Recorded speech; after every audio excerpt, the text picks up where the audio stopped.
How long have you been sitting out here? Me? Yeah. About an hour and a half. You haven't seen anything?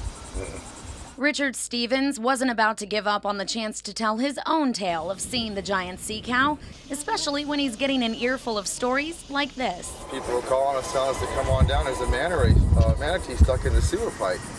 And it was right by the pipe, and it was huge. And he came right up here to the opening of the tunnel, and he was swimming around, came real close, wasn't shy or anything.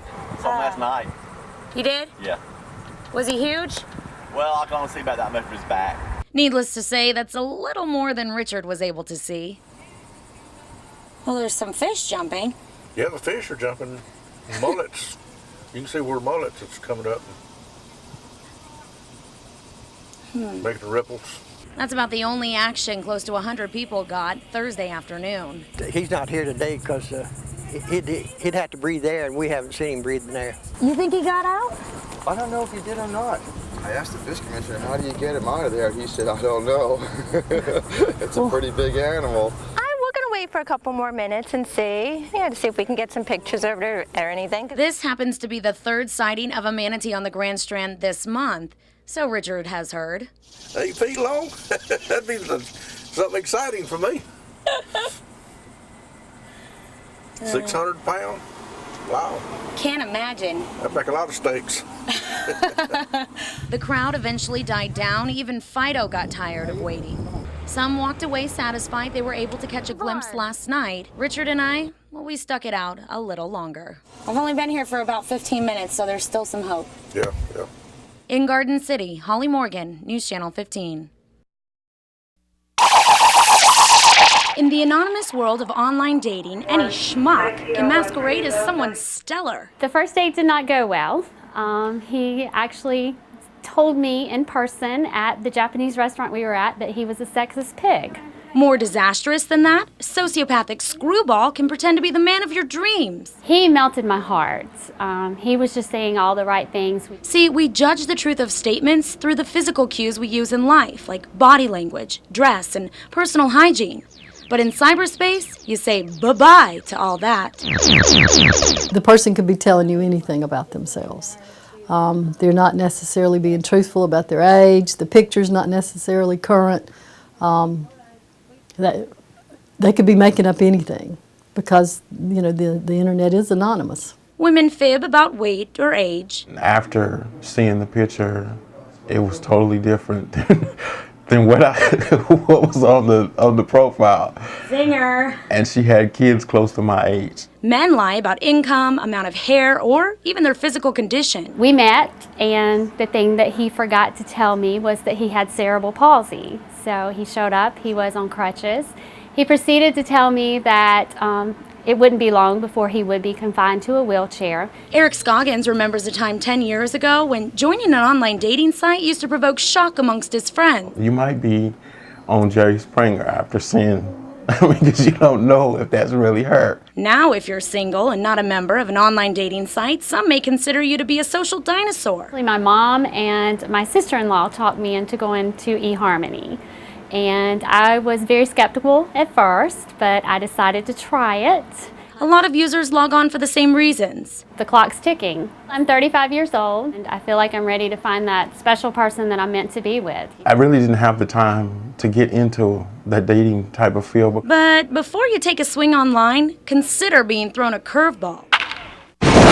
The Washington Post reports that 13% of all online daters are actually married, and while technology helps cheaters get by, it's also helping their significant other catch on. I've had clients tell me that they've caught their spouse on internet dating spots, and they were representing themselves as being single, and obviously they weren't. They were married. There are thousands of dating sites, and each has a niche. If you're a lady seeking the next Texan billionaire, you might want to log on to sugardaddyforme.com.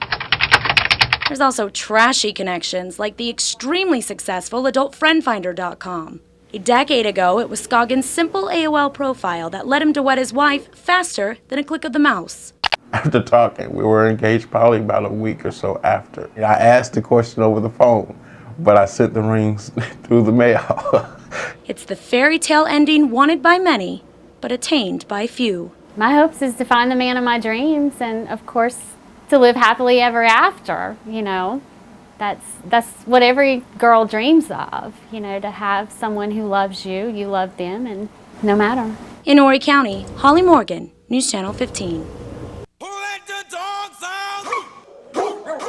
If you did, it's a good idea to let them back in. I would discourage leaving them out for long periods of time. It can take less than a half an hour for heat stroke to set in. Carolina Forest Veterinary Hospital sees 1 to 2 cases each week. Okay, the most common things you're going to see are panting, lethargy. They'll become weak, obtunded, and not be able to get up, move around. A normal practice on a day with normal temperatures can turn potentially deadly when experiencing a heat index of 104 degrees because dogs don't have sweat glands. One of the worst situations is to leave an animal in a car, even for 5 minutes to run into a grocery store. Do not do that. The Grand Strand Humane Society's executive director says hands here are busy caring for all these paws.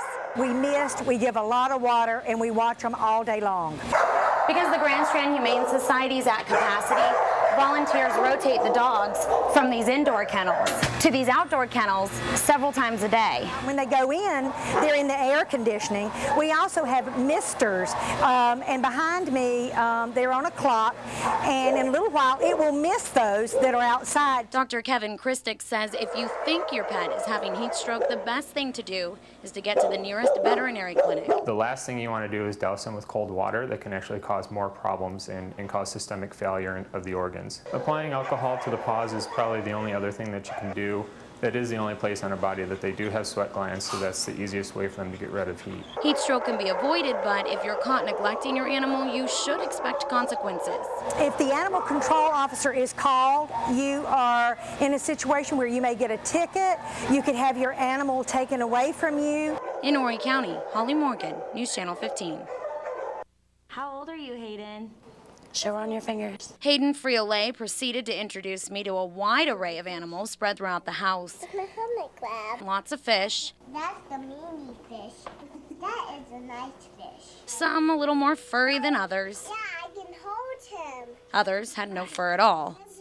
Like that. Do you think they want out? We made the rounds, then it was back to the kitchen to look for Sally, who'd mysteriously disappeared. Poor Sally. It's hard to believe that had a random stranger not donated blood through the American Red Cross, those tiny feet wouldn't be pitter-pattering around. I had went in for just a routine cesarean section with my daughter, and just with a lot of complications. And so I had to receive 2 blood transfusions right after delivery, 1 in each arm. And then the next morning I received another one. So in all actuality, they saved my life, and they gave me the best gift ever. More than 38,000 blood donations are needed every day, and for many, like Chloe, it's the difference between life or death.